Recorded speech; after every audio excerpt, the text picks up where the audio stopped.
વધુ સક્રિય બનતું હોય તેવું લાગી રહ્યું છે। જ્યારે નાયબ મુખ્યમંત્રી હર્ષ સંઘવીએ વડોદરા જિલ્લા કાર્યાલય ખાતે જિલ્લા ભાજપ આગેવાનો અને બૂથ કાર્યકરો સાથે બેઠક યોજી, જેમાં કાર્યકરોમાં જીતનો વિશ્વાસ અને ઉત્સાહ સ્પષ્ટ દેખાઈ રહ્યો હતો।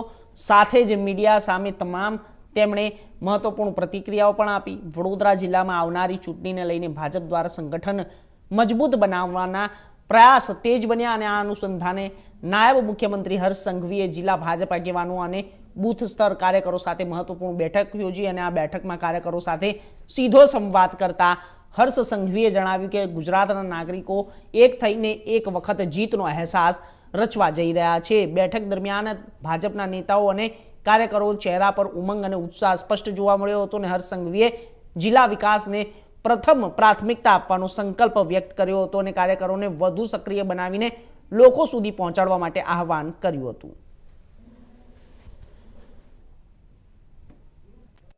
ભારતીય જનતા પાર્ટી અને ગુજરાતના નાગરિકો એક સાથે મળીને ગુજરાતમાં એક નવો ઇતિહાસ લખવા માટે આગળ વધી રહ્યા છે।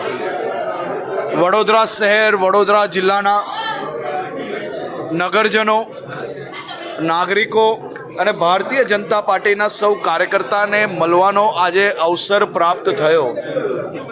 હું જોઈ શકું છું કે તમામ લોકોના ચહેરા ઉપર જે ઉત્સાહ, ઉમંગ અને ખાસ કરીને જે સંકલ્પ છે એ વડોદરા જિલ્લાના પ્રત્યેક ગામોના વિકાસને હજી વધુ ઝડપથી આગળ વધારવાનો સંકલ્પને લઈને ભારતીય જનતા પાર્ટીના સૌ ઉમેદવારો એ ઐતિહાસિક જીત અપાવવા માટે વડોદરાના નાગરિકો થનગની રહ્યા છે અને કાર્યકર્તાઓમાં ભરપૂર ઉત્સાહ છે, ઉમંગ છે।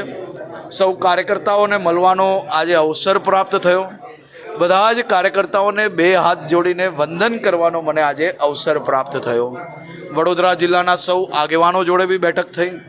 ખૂબ ઉમંગ અને ઉત્સાહથી ભરપૂર આ ભારતીય જનતા પાર્ટીના કાર્યકર્તા અને નાગરિકોનો હું આભાર માનું છું। સર, ડેમેજ કંટ્રોલ કેવી રીતે કરશો?